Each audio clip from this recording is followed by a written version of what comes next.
देश की अर्थव्यवस्था और इनोवेशन की दिशा को लेकर बड़ी खुशखबरी सामने आई है। ग्लोबल इनोवेशन इंडेक्स 2024 में भारत ने बड़ी छलांग लगाई है और अब भारत 39वें स्थान पर पहुंच गया है। 133 देशों के ग्लोबल इनोवेशन इंडेक्स रैंकिंग में भारत का नंबर अब 39वां हो गया है। पिछले साल भारत ग्लोबल इनोवेशन इंडेक्स में 40वें नंबर पर था। है ग्लोबल इनोवेशन इंडेक्स, जिसमें इंडिया की जायंट लीप नजर आ रही है। इंडिया ने एक बड़ी छलांग लगाई है। भारत ने एक इस तरीके से जंप किया है इनोवेशन में कि this is unbelievable, amazing, surprising. मतलब डॉक्टर्स, साइंटिस्ट, इंजीनियर्स, मतलब एंटरप्रेन्योर्स हमारे मुल्क में नहीं आ सकते। बुनियादी बात यह है कि हमारी मईशत कैसे मजबूत होगी। इकोनॉमिक एक्टिविटी चाहिए, इंडस्ट्री चाहिए, लोग आकर सरमायाकारी करें। और चौथा यह है कि हमारा इम्पोर्ट कट लगाना पड़ेगा।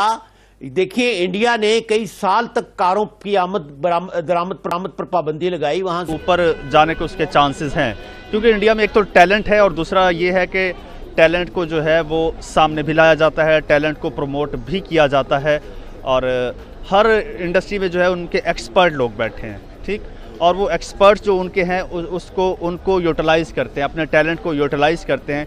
यही वजह है। और इस मौके पर प्रधानमंत्री नरेंद्र मोदी ने सोशल मीडिया एक्स पर लिखा है, ये उल्लेखनीय उपलब्धि, हमारी सरकार वाइब्रेंट इनोवेशन इकोसिस्टम सुनिश्चित करने के लिए प्रतिबद्ध है, जो युवाओं के जीवन को बदल सकता है। इंडिया ने 9 इयर्स में 9 साल के अंदर 42 पॉइंट्स जंप किया है। देखें, हमारी हालत यह है कि कमरे में सांप फिर रहा है और हम सेहन में क्यारियां लगा रहे हैं। हिंदुस्तान के लिए हमने मुश्किलात नहीं पैदा की थी अफगानिस्तान में, भारत ने अफगानिस्तान में हमारे लिए बेपनाह मुश्किलात पैदा की। जय हिंद दोस्तों, एक बहुत इंपॉर्टेंट खबर निकल के सामने आई कि जो भारत का रैंक है ग्लोबल इनोवेशन में, वो पिछले साल से थोड़ा इम्प्रूव हुआ। पिछले साल भारत का रैंक था ग्लोबल इनोवेशन में 42। इस बार दोस्तों 42 से थोड़ा और इम्प्रूव होके 39 हो चुकी है। और दोस्तों, ये रैंकिंग जो है जिसने मीडिया ने निकाली है, उसने कहा भारत की रैंकिंग ये बहुत तेज़ी से बढ़ रही है और अगली साल तक यानी नेक्स्ट ईयर में 2025 तक, जो इस समय ग्लोबल इनोवेशन में भारत की रैंक 39 है, वो 39 से इम्प्रूव होकर टॉप 20 में आ जाएगा। ये भी उस रिपोर्ट्स का कहना है।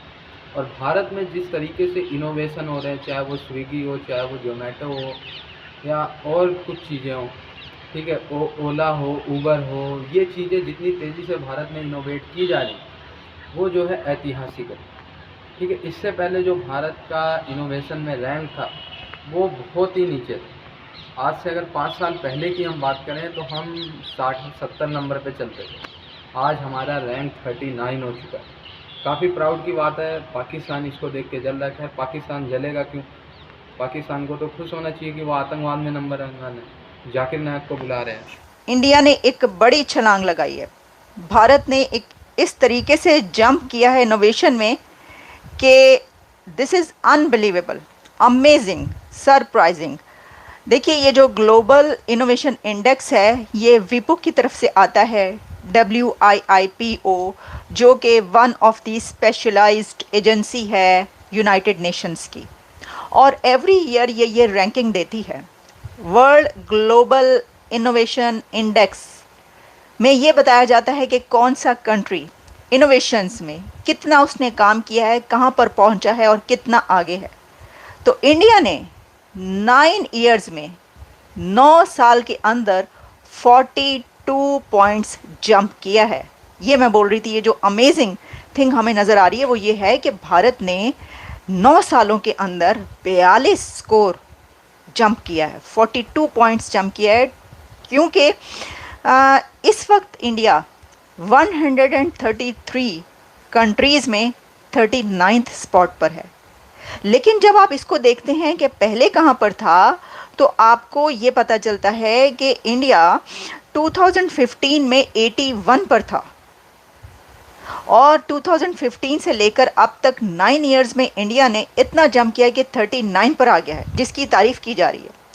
अब मैं आपको अगर इसके ही बताऊं कि कैसे इंडिया ने इन सालों में जंप किया, तो देखिए जैसे मैंने कहा कि 2015 में इंडिया 81 पर था, फिर उसके बाद 2016 में 66 पर आया, 2017 में 60 पर गया, 2018 में 57 पर आया, 2019 में 52 पर पहुंचा, 2020 में 48 पर पहुंचा और इस वक्त हमारे सामने इंडिया मौजूद है 2024 की ग्लोबल इनोवेशन इंडेक्स में 39 पर। Big clap for India and progress. क्या बात है, मतलब ये कि मोदी गवर्नमेंट ने ये जो करके दिखा दिया, that is amazing, unbelievable. Global position 39th out of 133 countries. लेकिन अब इसके अंदर एक और मोड़ आता है, अभी क्लाइमैक्स नहीं हुआ, क्लाइमैक्स की तरफ हम बढ़ते हैं, लेकिन यहाँ पर एक ड्रामाई मोड़ है और वो ड्रामाई मोड़ ये है कि रीजनल लीडरशिप में first in central and southern Asia, south Asia और सेंट्रल एशिया में India is number 1 in regional leadership. Can you believe it? Regional leadership first in central and south Asia. अच्छा, फिर इसके अंदर इकोनॉमिक कैटेगरी भी है और इकोनॉमिक कैटेगरी में first among lower middle class income countries. के lower middle class income countries का जो पूरा एक ग्रुप है, एक कैटेगरी है, उसके अंदर इंडिया फर्स्ट आया है, पहले नंबर पर है। तो इसका मतलब ये हुआ कि 39 आप टोटल जब आप पूरी दुनिया के कंट्रीज़ को लेते हैं और उसमें देखते हैं कि कौन सा कंट्री कहाँ पर है, तो उसमें तो 133 में से 39 पर है। आप इंडिया की क्रिकेट देख लें, इंडिया की आप आईटी देख लें और इसके अलावा इंडस्ट्री देख लें किसी किस्म की, तो उसमें इंडिया मुसलसल ऊपर जा रहा है। उसकी मेन वजह यह है कि उनके जो टैलेंट है, जितना भी, फिर से मैं कहूँगा, जो उनका टैलेंट है, जो उनके एक्सपर्ट्स हैं, उनको इंडिया में ही यूटिलाइज़ करते हैं, ना कि वो इंडिया से पढ़ लिख के बाहर चले जाएं। अगर जो इंडेक्स आप बता रही हैं ये ठीक है तो वेल एंड गुड, जो अच्छी बात है कि वो स्टैंड कर रहा है, हमारा नेबर कंट्री है। लेकिन हम अगर अपने से कंपेयर करें और इंडिया को, तो वो इंसाफ नहीं होगा, क्योंकि हमारी इकॉनमी जो है वो बहुत उसके मुकाबले में कम है, एजुकेशन बजट कम है, रिसर्च हमारे पास यूनिवर्सिटीज़ वो नहीं है जो उसके पास है। प्लस सेकेंडली अगर हम सिर्फ इनोवेशंस का मैटर्स देखते हैं, इसके बावजूद फिर जो इंडिया है वो बिलियन डॉलर्स की असला डील करता है जाके, कभी अमेरिका के साथ, कभी रशिया के साथ, Su-31 जो तैयारे उसने किए हैं। फिर उसके बाद अभी देखिए ना कि जो उसकी एयर फोर्स है, जो टेक्नोलॉजी है उसके पास, वो भी अडॉप्टेड टेक्नोलॉजी ले रहा है। कभी राफेल तैयारे जो हैं वो आपके फ्रांस से वो ले रहा है, और जबकि हम पाकिस्तान अगर देखें तो हमने ठीक है, हम मेडिकल हो गया, इंजीनियरिंग हो गया, इसमें हम उससे पीछे हैं। लेकिन एज़ कंपेयर आप करें तो पर्टिकुलर फील्ड है, जैसे कि हमारी जो टैंक टेक्नोलॉजी है, आर्मी है, उसके बाद हमारे जो वेपन्स यहाँ पे तैयार होते हैं, फिर उसके बाद आपका JF-17 थंडर है, जो कि हम खुद, ना सिर्फ हम खुद डील बना रहे हैं, बल्कि अभी रिसेंटली अर्जेंटाइन को हम एक्सपोर्ट कर रहे हैं, नाइजीरिया को एक्सपोर्ट किया है, बांग्लादेश पीछे है।